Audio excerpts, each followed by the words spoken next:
beraninya dia ya kan. Dia itu sering lewat di situ, pulang itu jam 10 malam lewat di situ, padahal ada keranda 2 di teras masjid itu. Dia dengan beraninya tiap malam jam 10 malam lewat di situ yang kayak gini, ngomong gitu, pokoknya lembut banget di telinganya dia. Si Ica langsung nengok, gak ada orang, bener-bener gak ada orang di situ. Ica bener-bener merinding saja. Assalamualaikum warahmatullahi wabarakatuh. Terima kasih sudah nonton video ini kembali. Oke, sebenarnya ini udah lama saya ngebuat video. Itu alasan pertama, saya mohon maaf dulu nih, itu karena bulan puasa, jadi fokus nih untuk ibadah. Jadi sebulan itu saya nggak buat video. Nah, alasan kedua karena nggak ada yang cerita, maksudnya nggak ada cerita yang menarik gitu. Nah, tapi saya nih dapat satu cerita, padahal saya udah cuci muka mau tidur ya kan, tapi ada nih cerita yang benar-benar harus diceritain sama kalian menurut aku. Nggak tahu deh menurut kalian bagus apa enggak. Kalau menurut aku sih bagus. Oke.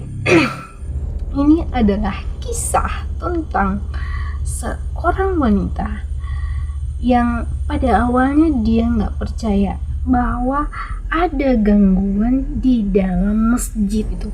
Dia tuh nggak percaya dengan hal yang seperti itu. Nah, gimana ceritanya dan dari siapa yang mengirimnya? Cek it out.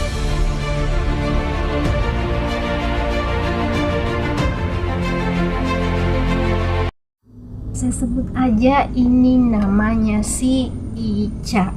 Ini demi menjaga privasi tempat kerjanya yang pertama, yang kedua nama temennya dia gitu. Jadi saya samarin semua gitu.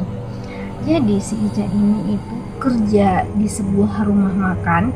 Nah, rumah makan ini itu punya karyawan itu sampai 17 orang.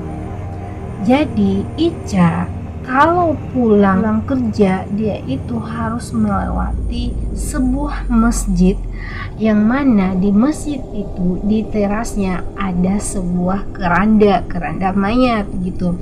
Itu masih dipakai sama warga sekitar situ.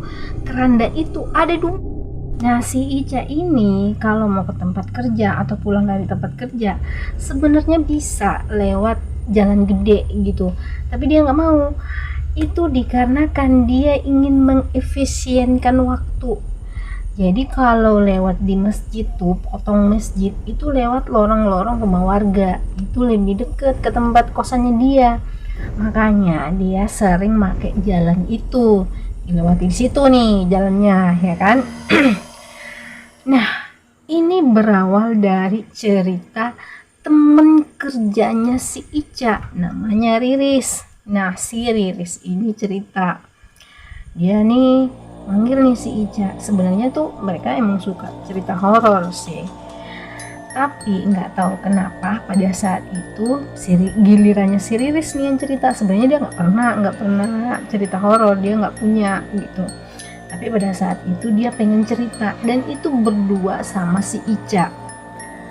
Nah, dia ngomong sama si Ica, "Ica, tahu nggak, kemarin malam sepupu aku dia bangun jam 1 malam, rencananya mau sholat tahajud nih." Dia ngomong gitu nih si Riris. Kenapa sih jadi lupa aku rempong banget loh. Jadi si Riris tuh ngomong kayak gitu nih. Jadi jam 1 malam dia tuh bangun, sepupunya dia gitu. Saya sebetulnya namanya Ridwan. Jadi si Ridwan ini mau ke masjid ambil air wudhu, mau sholat tahajud ya kan. Itu dikarenakan air di kosan mereka itu mati, yang jalan itu air di masjid doang. Jadi pergilah sepupunya ini ke masjid ngambil air wudhu gitu. Belum sampai dekat keran tempat air wudhunya masjid, tiba-tiba dia ngeliat sosok di masjid itu. Dia ngeliat sosok hitam berdiri dekat tempat ambil air wudhu nih, tempat air wudhu masjid gitu, berdiri dia. Nah, dia langsung lari ketakutan sepupunya. Setelah melihat itu, tiba-tiba sepupunya itu jatuh sakit. Sampai situ nih si Riris nyeritain ya kan. Nah, si Ica gak percaya tuh. Dia gak percaya dengan cerita itu, tapi dia berusaha untuk jadi pendengar yang baik gitu sama si Riris cerita si Riris yang sepupunya sakit itu akibat mau ngambil air wudhu. Sampai situ aja nih diceritain sama si Riris.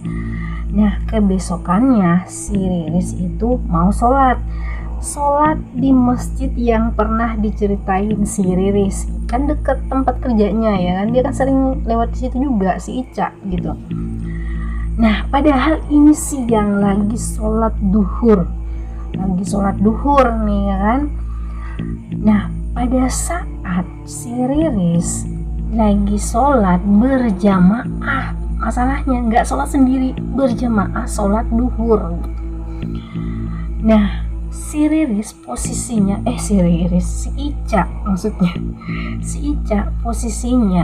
itu saf terakhir gitu, pokoknya paling pojok, nggak ada orang, pokoknya selanjutnya dia tuh nggak ada gitu, di belakangnya tuh nggak ada orang juga, itu safnya tuh hanya satu saf. Nah, pada saat imam mengucapkan Assalamualaikum warahmatullahi wabarakatuh, Assalamualaikum warahmatullahi wabarakatuh, belum selesai nih kan imam ini ngucapin, langsung ada nih yang ngebisik kayak yang di video ini, bener-bener kayak yang di video ini, tapi bedanya dia ngomong kayak gini, ngomong gitu, pokoknya lembut banget di telinganya dia.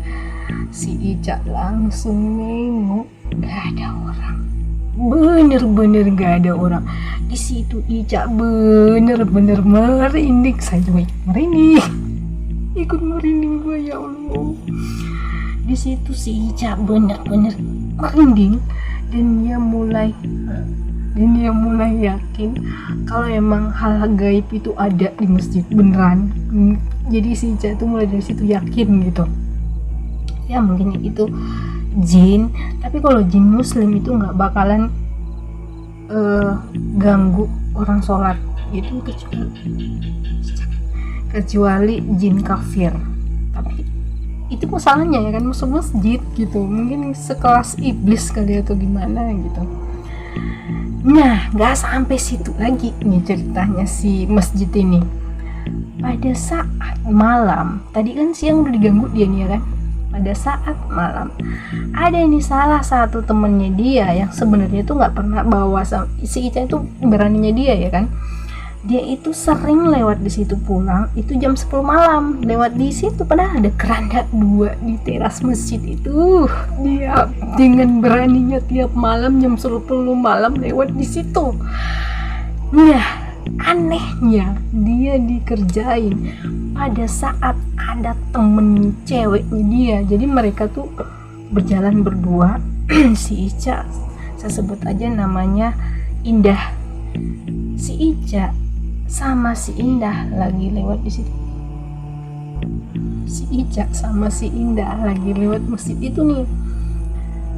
Pada saat lewat masjid itu, si Indah ini memang ngadi-ngadi, dia ngomong, ini kalau kerandanya bunyi saya lari, ngomong gitu ya kan.